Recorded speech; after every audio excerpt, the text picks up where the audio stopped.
This is Raymond with a word of warning. If, during tonight's broadcast, you look up and find a little spook sitting on the arm of your chair, don't be surprised. All little spooks listen to our program to keep up with the latest techniques in haunting. Isn't that true, Mary? Indeed it is, Mr. Raymond. And the thoughtful listener might fix 2 glasses of Lipton tea. One for himself and one for any spectral visitors that might drop in during the show. It's so refreshing. It could bring the dead back to life. Oh dear, Mr. Raymond, Lipton tea isn't used to revive people, at least not in the way you mean it. Of course, lots of people do find that Lipton's makes their day seem brighter. Yes, it sort of helps them through their housework to sit down now and then between meals, as well as at dinner and supper, and enjoy a cup of brisk Lipton tea. And the reason why Lipton's is so satisfying is because of that one little word, brisk. B-R-I-S-K. Tea experts say that Lipton's has a brisk flavor, which means that it always tastes tangy and bracing. It's never flat or wishy-washy. So folks, ask for Lipton's tea at your grocer's. You just don't know how good tea can be until you've tried Lipton's.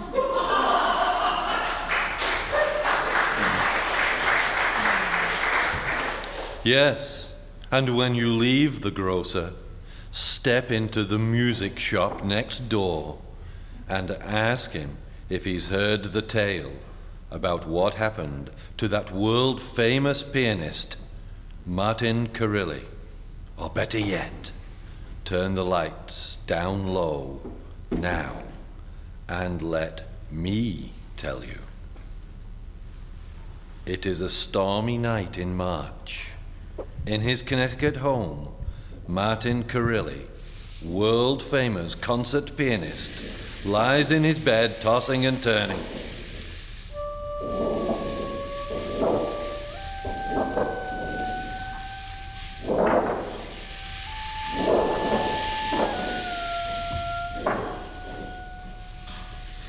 I can feel her. There again. Again. That voice. Am I asleep or awake? Awake. Why can't I move my arms? Arms. I want to move them, but I can't. Can't. Why? Why? Who are you? You. Why don't you leave me alone? Alone. Why do you torture me? Me. She's at my throat now, sucking my blood. Blood. Making me weak and helpless. Helpless. Let me go, I tell you, let me go! I must get up. I must! She's gone now. I must be awake. Martin, open the door. It's Helen. Martin, are you all right? Of course, Helen. Your face is white. I'm all right, I tell you! Martin. I'm sorry. I didn't mean to shout. You knocked over your night table. I tossed in my sleep. The crash startled me. That's why I cried out. Martin, you haven't been the same ever since you returned from your South American tour. Why don't you tell me what's wrong? Please, Helen, go back to your room. Don't worry about me. But Martin... Please do as I ask. Very well. Helen, try to understand. I don't mean to be angry with you. That's not what hurt me, Martin. It's that you don't want to tell me what's troubling you. There's nothing troubling me. My nerves are on edge. Good night, Helen. Good night. I wanted to tell her, but how could I? How could I tell anyone about this thing that is sucking the lifeblood out of me while I sleep?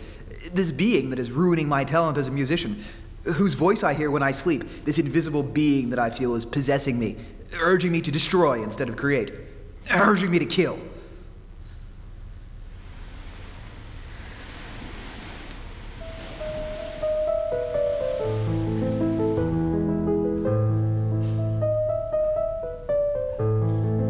Good evening, Martin. Oh, Helen. Please don't stop. You're playing so beautifully this evening.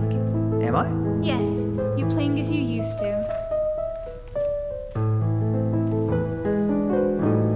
So, you noticed it too.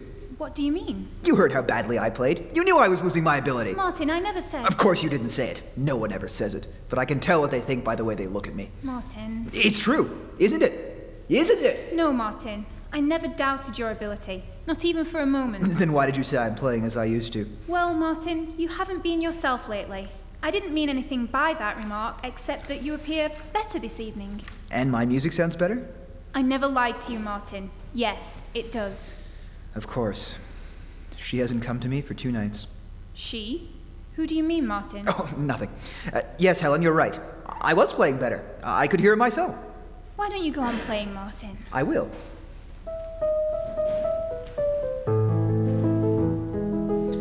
You hear that, Helen? That's the way Beethoven meant his music to be played. And listen to this. One of the greatest passages in all of Beethoven's music. It speaks to the strange terror and mystery of life.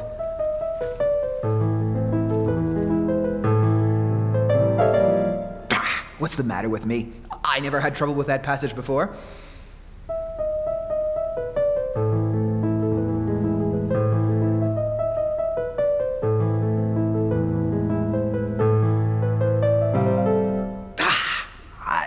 I can't play it. But you've played that passage 1,000 times. I know, but I can't.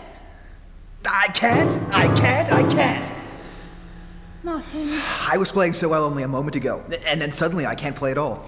you haven't been practicing lately. You've hardly touched the piano since you returned. No, that's not why I couldn't play it. She must be near. She? That's the second time this evening you spoke of... Helen, there's something I must tell you. I must tell someone or I'll go mad. I don't know. Perhaps I am mad. Sometimes I think I am. Martin? Do you remember the cable I sent you from Rio de Janeiro? Yes. You said the concert did not go well. I gave one of the worst performances of my career. It was late that same night that I first noticed it. Notice what? Presence of another being close to me. Another being? Yes, an invisible being. It was she who made me play so badly that night. She's been near me ever since. An invisible being? I know it sounds strange, fantastic, but it's real, Helen. This thing seeks to dominate, to possess me. It came first in my sleep, but lately I've begun to feel its presence even in my waking hours. It controls my actions like a hypnotist controls a subject. Go on, Martin. It doesn't speak to me directly, merely echoes my words, but it makes its will felt, and I fight to resist, and I can't. It hasn't gained complete control of me yet, but I'm afraid it will, and I don't know exactly what I'll do. Martin, were you despondent after the concert in Rio? Despondent? Oh, I know what you're thinking, Helen, that my mind became unbalanced by the failure of my concert. Yes, I thought of that too. Did you? I thought of every possible explanation. I don't know, perhaps it's a hallucination, but I feel sure I can prove it's real. I feel